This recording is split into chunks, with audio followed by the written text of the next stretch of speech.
السلام علیکم ورحمت الله وبرکاته. سماک ټي وي چینل کې درته هرکلی ویم. امید لرم چې تاسو به ټول روغ ژوند خوشحاله به یې د ژوند په مزو کې به یې. عزتمندو نن یو بل افسوسناک او دردناک واقعه مخې ته راغلې ده. په 400 تنګي کې د ځمکې په تنازعه باندې پلار او زوی ډېر بې دردۍ سره ویشتلی شوي دي چې په دغه موقع باندې زوی یې خپله زندګي ترلاسه ورکړه او د فاني دنیا نه رخصت شو او پلار یې زخمي دی، اسپتال ته یې وړی دی چې دغه حالات هم خراب دي. الله تعالی دې رحم وکړي، الله تعالی دې پلار له صحت ورکړي. څه داسې خبره مخې ته پکې راله چې دومره غټ ظلم وشو، په څه وجه باندې دومره غټ کیس وشو. راځئ عزتمندو دا ټول معلومات موږ سره په دې ویډیو کې وګورئ چې پوره معلومات نه خبر شي. کو تاسو موږ سره په دې ویډیو کې نوی مهرباني وکړئ زموږ دا چینل ما در سره ضرور سبسکرایب کړئ، خو کې وساتلای نشان وای چې هر یو نیو معلوماتي ویډیو تاسو ته په اسانۍ سره ملاويږي. عزتمندو الله تعالی دې په پښتنو باندې خپل فضل او کرم وکړي. روزانه قتل پسې قتل د پښتنو معاشره کې را روان دي،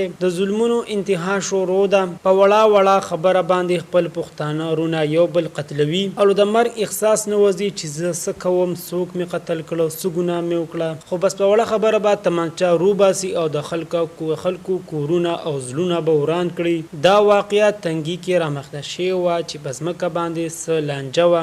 د بل مخالف ټیم ځان سره وسله راوړې وه چې په خبرو کې یو بل سره تېز شول. سمدست د بل مخالف ټیم والا تمانچه راویستله او په زوی او پلار باندې فایرینګ وکړو چې زوی پکې ډېر بې دردۍ سره شهید کړی شو. الله دې مغفرت نصیب کړي او کوروالو ته دې الله تعالی د زړه صبر ورکړي. او پلار غریب یې هم ډېر بد حالات کې دي، الله تعالی دې هغه ته صحت کامله ورکړي. هغه ځای پولیس نه غوښتنه کړې ده چې دا قاتلان متعذر تر زره ګرفتار کړي او موږ له دې پوره انصاف راکړی شي. الله تعالی دې هر مسلمان د داسې افت او مصیبتونو نه وساتي او الله تعالی دې مسلمانانو باندې خپل فضل او کرم وکړي.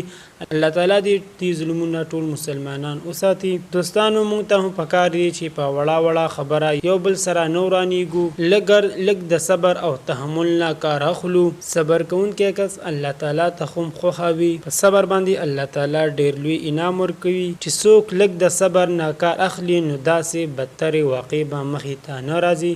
عزتمندو دا واز زموږ دا دی وخت نیو معلوماتي ویډیو د نورو نیو معلوماتي ویډیو لپاره زموږ دا چینل ما در سره ضرور سبسکرایب کړئ، خو وساتلای نشان وای چې هر یو نیو معلوماتي ویډیو تاسو په اسانۍ سره ملاويږي. والسلام.